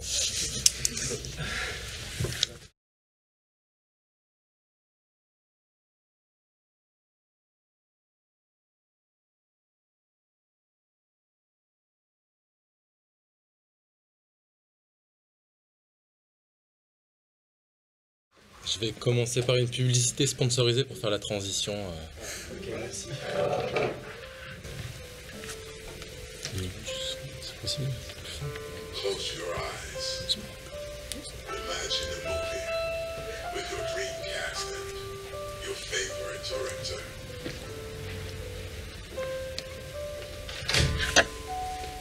Have you ever dreamed of being in The Wolf of Wall Street?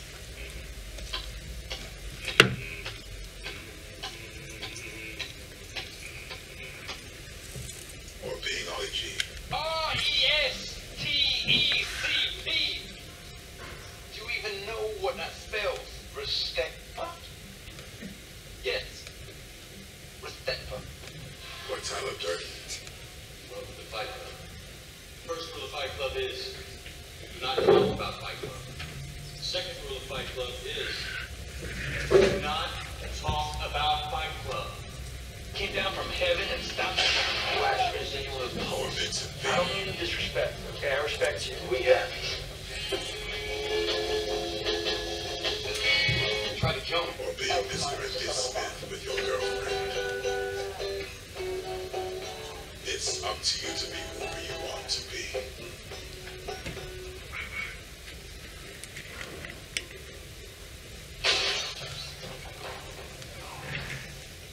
Everything is possible with Deepflix. Aujourd'hui, je vais vous présenter ma fiction intitulée Deepflix que j'ai écrite dans le cadre de mon mémoire à l'ENSI sous la direction d'Aurélien Fouillet. J'ai démarré mon travail de mémoire en confinement à l'aube d'une pandémie mondiale et une question m'animait. Pourquoi des téléspectateurs confinés se précipitent sur des fictions épidémiologiques? Contagion de Steven Soderbergh en premier, en tête de visionnage chez Netflix, alors que nous sommes directement maintenant acteurs d'une réalité plus tangible, celle du Covid-19. Avons-nous perdu toute distance critique sur ce monde, immergé à l'intérieur, en permanence, utilisant ces technologies, jour et nuit? Je me demande alors si nous sommes incapables de vivre en dehors de ce qu'appelle Jean Baudrillard l'hyper-réalité.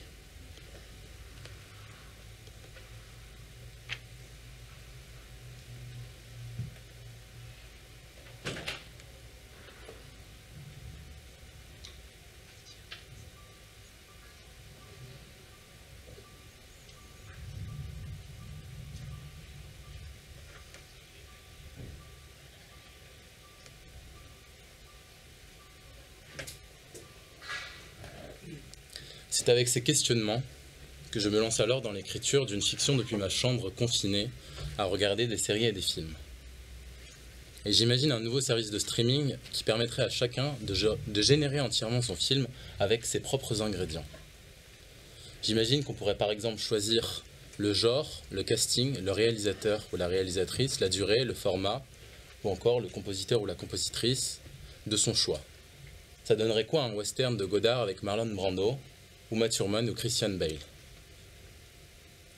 J'écris alors 15 chapitres dans lesquels je cherche à décrire à travers la voix du PDG de Deepflix et de ses utilisateurs, dont je fais partie, l'utilisation et les dérives de ce nouveau service de streaming.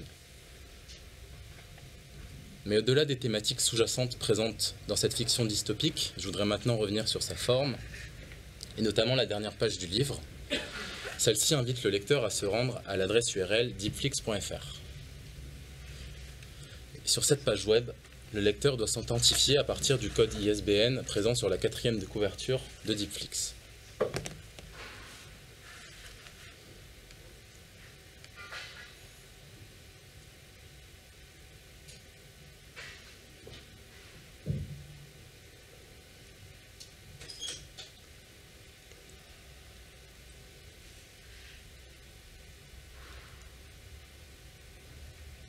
Il découvre alors sur cette page que le texte est généré dynamiquement.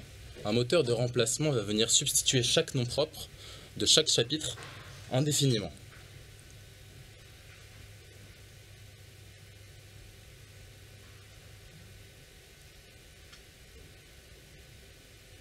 Et la page web que Deepflix affiche aujourd'hui n'est donc pas celle qui se proposera dans 10 minutes, dans 1 heure, dans 1 semaine ou dans 1 an.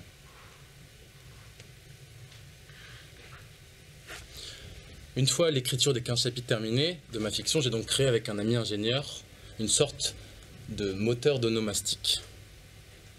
Voici un aperçu des listes de remplacements renvoyées par le moteur, des cascades de noms d'acteurs, de réalisateurs, de musiciens, de marques de smartphones, enceintes de monitoring ou encore des noms de meubles Ikea. Pour choisir et établir la liste de remplacement de chaque nom propre, nous renvoyons la liste de recherche associée à ce nom propre en requête sur Google. Par exemple, lorsque vous effectuez une recherche d'acteur, Leonardo DiCaprio, une liste d'acteurs associés vous est renvoyée en fonction de votre historique de navigation respective, vos cookies, vos préférences. Et ce qui fonctionne pour un acteur fonctionne également pour une marque de soins pour visage.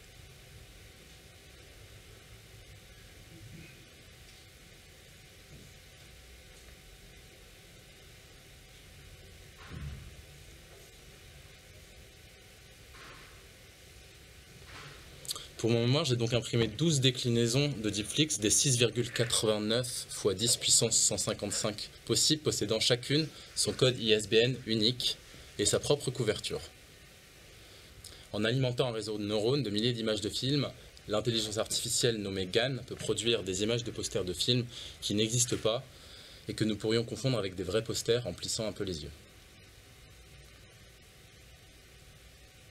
J'ai ensuite choisi 12 couvertures pour mon mémoire dans cet espace latent de posters de films pouvant être générés à l'infini. Puis je vous inviterai peut-être à feuilleter, il y en a 3 versions.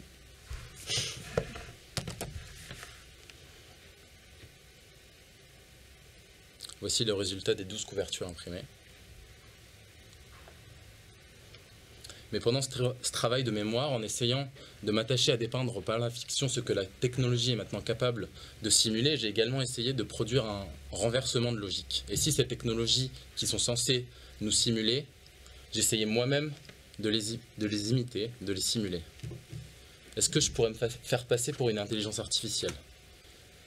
C'est également une réponse qu'on peut découvrir sur le site de Deepflix en désactivant le moteur de remplacement de nom propre. Le texte se fige et l'appareil critique apparaît alors au lecteur.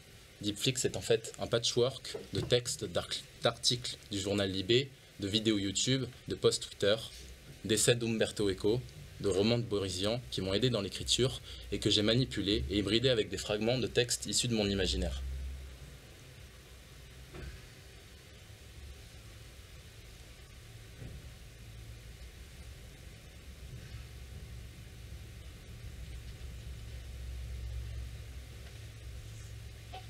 Je voudrais maintenant revenir à cette fausse pub du service Deepflix dans lequel tout est fake. La voix off est synthétisée par une IA. Les visages également ont été remplacés avec une application de smartphone nommée FaceSwap. Et tout ça depuis ma chambre. Alors que ferons-nous lorsque l'industrie du streaming va appliquer l'apprentissage automatique pour créer des films en faisant du marketing ciblé à l'intérieur de nos séries? C'est d'ailleurs peut-être déjà le cas sur votre compte Netflix si l'on regarde ce spot publicitaire d'une start-up de Los Angeles nommée Riff.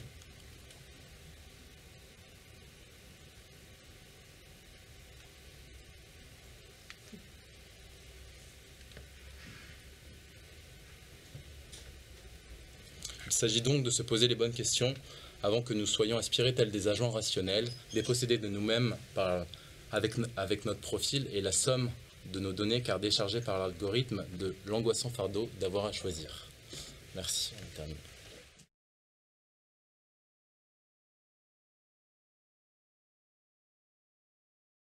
Bonjour, donc je m'appelle Bettina et je vais vous faire une petite présentation que j'ai nommée Blablabla. Un titre que j'ai trouvé qui résonnait assez bien avec à la fois la façon dont j'envisage mon métier aujourd'hui et avec le projet que j'ai pu réaliser à l'ENSI en 2020. Donc moi je suis graphiste d'origine, j'ai un peu étendu mon domaine, mais ça reste le cœur de mon métier. Et en fait j'ai toujours envisagé ce métier comme des mises en récit, dans la forme comme dans le fond, en fonction de voilà, ce qu'on choisissait de montrer, ce qu'on choisissait de ne pas montrer, la façon dont on l'affichait, l'énergie qu'on donnait en fait, aux éléments graphiques qu'on compose entre eux, et aussi quels codes et quels imaginaires on fait appel quand on crée des produits graphiques, et comment est-ce qu'en fait ils vont pouvoir résonner avec l'imaginaire des publics que l'on cherche toucher. Et une fois qu'on est conscient de cette force-là, il est possible, à travers la fiction et à travers le récit, de générer des terrains d'émancipation, comme par exemple Donna Haraway le fait avec la fiction cyborgienne. Et ça, c'est quelque chose que je trouve fondamental dans la pratique du graphisme. Et en fait, dans le contexte de l'Anthropocène, de la Capitalocène, on l'appelle comme on veut, moi je me suis rendu compte qu'il y avait un manque certain de récits et de fiction capables de décrire les ensembles complexes et ramifiés dans lesquels nous vivons et que nous partageons avec une infinité d'êtres vivants et aussi d'êtres non vivants qui les peuplent. Et donc mon projet, celui que j'ai réalisé à l'ENSI, s'inscrit dans l'un de ces milieux, c'est-à-dire le Morbihan en Bretagne, et a pour objectif de se faire justement l'intermédiaire entre un patrimoine naturel et culturel local, breton, et les visiteurs qui viennent visiter la Bretagne tous les ans. Voilà, la Bretagne. Donc, moi j'ai eu l'occasion, la joie d'y habiter 4 mois pendant le Covid, et je me suis vraiment imbibée de cette culture qui n'était pas ma culture originelle. Et ce que j'ai pu remarquer, c'est que la Bretagne a ressusciter son patrimoine, parce que c'était des pratiques qui étaient parfois tombées en désuétude, des fêtes, des traditions qui étaient moins pratiquées, mais qu'à un moment, au début du 19e siècle, il y a vraiment un effort collectif qui a été entrepris pour le ressusciter, et ça a rencontré un public qui est de plus en plus croissant et de plus en plus intéressé justement par cette culture. Donc moi j'appelle ça une sorte de culture matérielle, mais en fait tout ça s'accompagne aussi d'un imaginaire très très fort qui influence et qui donne une certaine lecture du territoire, à la fois aux gens qui l'habitent, mais aussi aux gens qui viennent le visiter, et qui petit à petit vont par champ magnétique, je sais pas, vont aussi devenir très conscients de cet imaginaire, et vont se rendre ouverts à en fait tout un empire de signes qui vit, qui est ancré dans le territoire de la Bretagne. Et cet empire de signes, ça donne une lecture du territoire qui est complètement nouvelle et qui est en fait très ouverte et très poreuse par rapport à une lecture peut-être plus classique justement du territoire breton. Donc voilà, ça c'est un bel exemple d'un costume qui a été reconstitué aujourd'hui et qui est reporté encore aujourd'hui par des jeunes bretonnes. Donc ça m'a amené en fait à une idée, c'est que si l'imaginaire breton nous appelle à s'ouvrir à d'autres choses, pourquoi pas proposer un jeu aussi aux visiteurs, un jeu de piste dans un bois, où on va aller à la rencontre d'habitants très étranges du bois, et on va y aller à la fois grâce à son smartphone qui va nous guider globalement, mais aussi en faisant appel à son sens de l'observation et sa curiosité.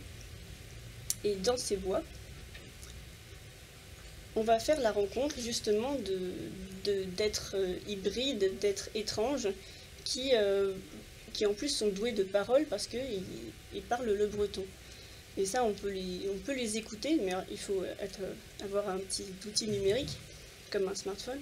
Mais en fait, on peut les écouter, ils vont nous raconter des choses un peu triviales sur leur quotidien, mais qui témoignent en fait d'une façon, d'une existence en fait dans ces bois. Et donc en voilà.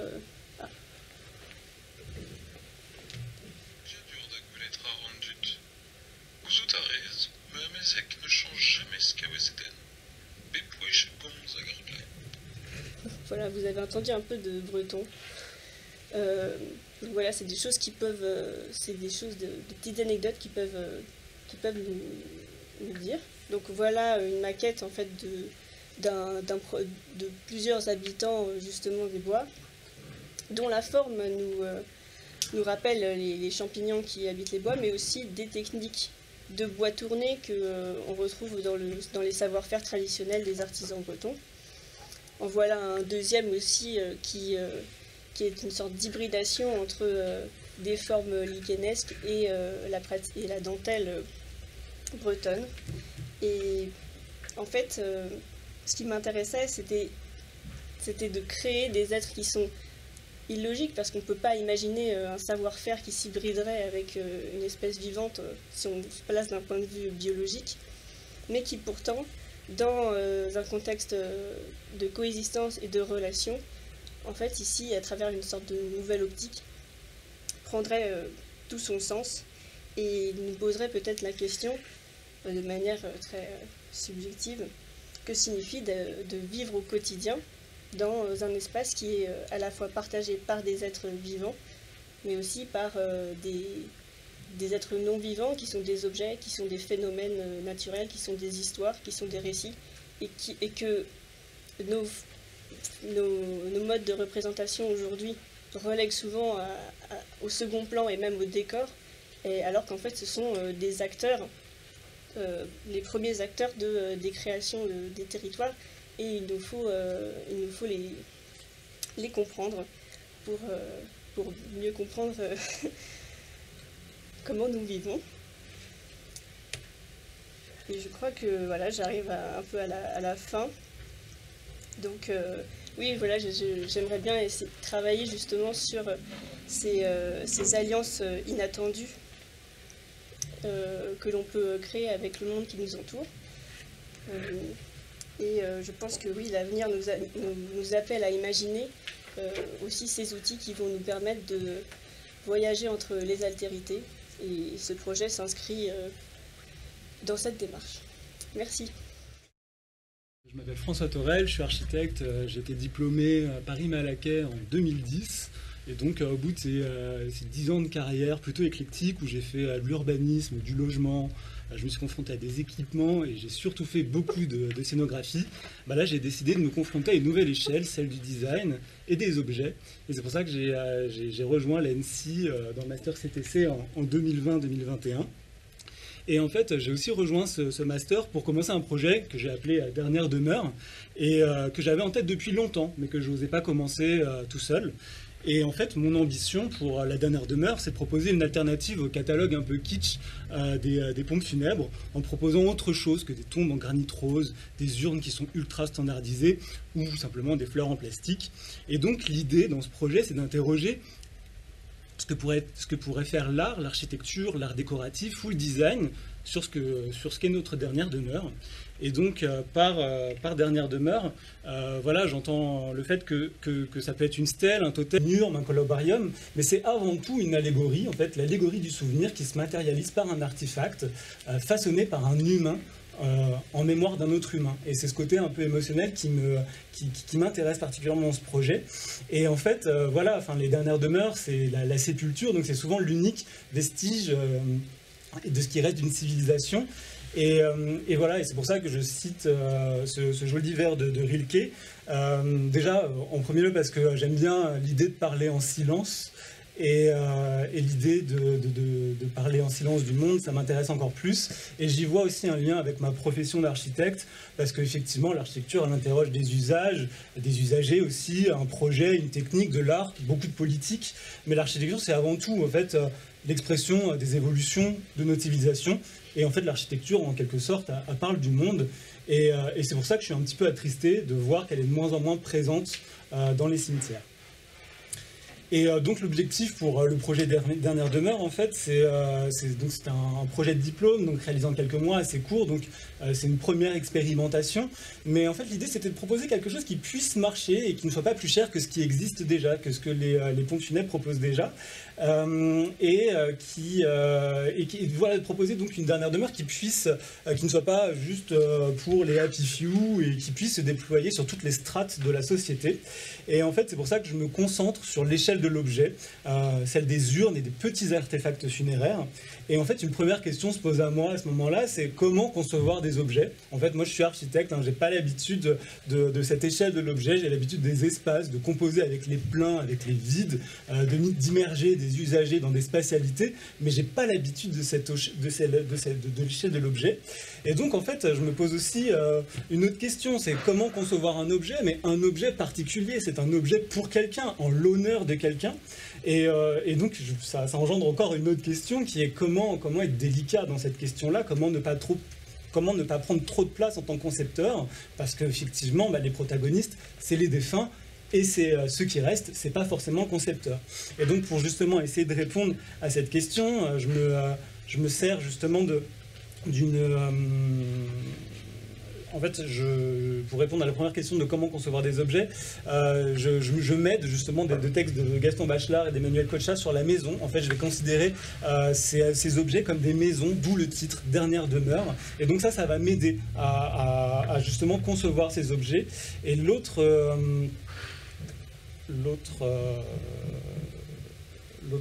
voilà, donc, excusez-moi, j'ai un petit problème de notes.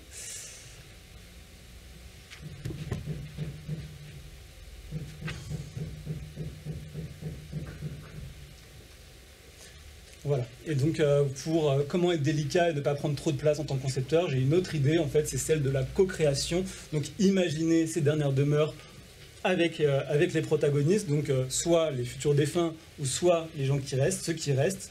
Et en fait, donc là, je m'inspire effectivement des techniques que j'ai pu utiliser justement en urbanisme avec le projet collaboratif, avec les projets collaboratifs en urbanisme, et aussi de mon expérience, je travaille chez les Sismo, et donc en fait, tous les jours, dans ma pratique professionnelle, je fais de la co-création et j'essaye d'emmener les gens avec nous dans les projets. Et donc, justement, par rapport à ça, donc là, je vous présente un petit diagramme de ce que pourrait être l'être, avec les différents âges de la vie, la rupture qu'engendre la mort, et ce qui se passe après. Et voilà, on lit partout, de Philippe Ariès à Jean Baudrillard, à Louis-Vincent Thomas, que l'humain postmoderne, en fait, il fait tout pour mettre la mort à distance, et ça génère beaucoup d'angoisse. Et contrairement, justement, au Moyen-Âge, où la mort était apprivoisée, ou dans certaines cultures, où la mort fait partie du cycle de vie. Et donc, en fait, moi, j'ai l'impression qu'accepter notre finitude et notre condition humaine, eh ben, c'est un peu une clé pour mieux vivre. Et donc là, je mets les pieds dans le plat et j'émets l'hypothèse que, justement, on pourrait préparer notre départ en pensant à notre dernière demeure. Et donc, c'est les 2 prochains projets, petits projets que je vous présente. Et donc, pour commencer ce projet, en fait, que j'intitule « Cendre d'un jour heureux », je décide de m'utiliser comme cobaye pour imaginer ma propre urne funéraire. Et en fait... c'est ma dernière demeure, mais en fait, je me pose cette question, enfin, c'est qu'est-ce qui pourrait me représenter, et là, je ne sais pas trop comment appréhender ce sujet-là, et donc, je me dis, mais en fait, la dernière demeure, elle est pour moi, mais elle est surtout pour ceux qui vont me survivre, et donc, j'essaye de trouver, justement, dans mon expérience de vie, un moment que j'ai partagé avec les autres, et donc, je ne vais pas chercher bien loin, je vais chercher dans un autre rite, qui n'est pas celui des funérailles, mais celui du mariage, où, en fait, j'ai vécu un moment d'exaltation communielle. L'exaltation communielle, c'est un terme que j'emprunte à Louis-Vincent Thomas, qui justement s'est beaucoup intéressé sur les funérailles, et c'est le dernier moment des funérailles, au moment où on partage le repas, et au moment où le groupe, en fait, parle du défunt, et exalte en communion pour recréer une unité de groupe. Et donc justement, donc je choisis donc le jour de mon mariage comme point de départ pour concevoir cette urne, et il se trouve que je porte ce même bracelet le même jour de mon mariage, et donc ce bracelet capte mes battements de cœur, et en fait j'utilise ces données, donc les battements de mon cœur, les pulsations cardiaques tout au long de la journée pour créer une forme en 3 dimensions, et en fait voilà, j'utilise ces données pour paramétrer une forme, et au final j'aboutis à un cadran, et donc c'est un cadran qui représente toutes les heures de la journée, et en fait on peut y voir justement les pics d'émotions que j'ai pu vivre à cet instant. Donc par exemple de 6h à 9h, on voit que j'étais stressé par les préparations, et en fait la cérémonie a eu lieu en début de journée, et là il y a des pics qui commencent à apparaître, et donc voilà, c'est quelque chose, enfin c'est des données qui racontent quelque chose sur ce moment-là, et que j'ai choisi finalement d'encapsuler dans cet objet. Et donc voilà, donc ça c'était pour une première expérience plutôt personnelle, et je me suis posé la question sur comment essayer de concevoir des urnes à partir d'autres données. Et donc là, j'ai mis l'hypothèse que je pourrais capturer finalement le souffle des gens qui partent et en faire... et utiliser ce souffle pour gonfler et créer une urne. Et donc là, je branche un capteur de pression atmosphérique sur mon ordinateur, et en fait, avec l'idée du souffle, je crée des pressions et des dépressions dans le prototype que j'ai réalisé, et donc ça me donne une variété en fait de courbes de Bézier, des courbes gaussiennes, des paraboles, des sinusoïdes. En fait, les pressions et dépressions créent des courbes qui sont vraiment différentes et qui ont une géométrie différente, et donc ça crée une multitude de formes. Et voilà, en fait, la pression aussi atmosphérique agit sur l'écriture du motif qu'on peut voir là, et donc à ce moment-là, en fait, j'ai une forme que je décide d'imprimer.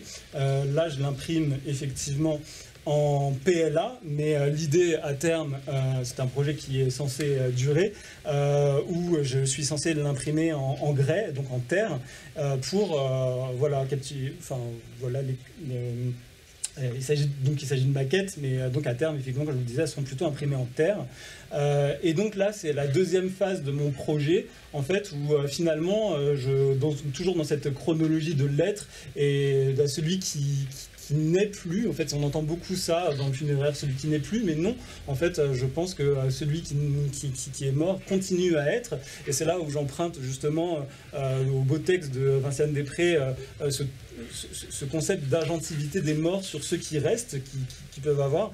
Et donc l'idée, c'est de concevoir la dernière demeure avec ceux qui restent. Et donc là, j'apprends un savoir-faire traditionnel sur effectivement un calcul d'émail de grand feu. Donc à travers ces émaux, je peux capturer effectivement des cendres qui me font... en fait, c'est du paramétrique comme Grasshopper. À partir d'un taux d'alumine et de silice, en fait, je peux créer des textures qui sont différentes, des couleurs grâce à des minerais. J'imagine qu'à terme, en fait, je pourrais prélever du sable, de la terre, des cendres de végétaux ou même des végétaux pour créer et donner de la couleur au projet. Et pour finir, ce qui m'intéressait aussi dans le dernière version, c'est les vases unisson, en fait, où je conçois des vases à partir du fait que, en fait, j'ai lu dans le journal que des chercheurs avaient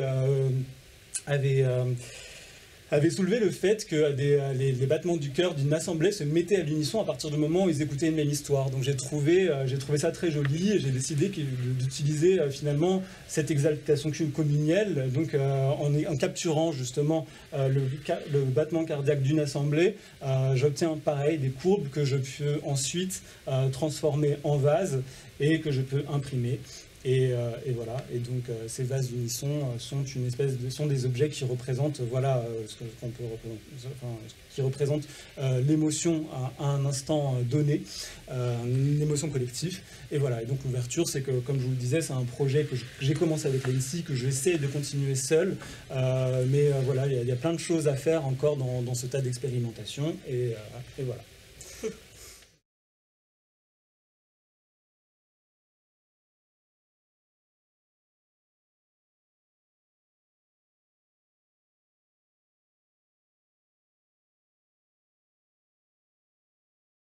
Présentation, tu revois complètement toute la communication. Je suis toujours impressionné par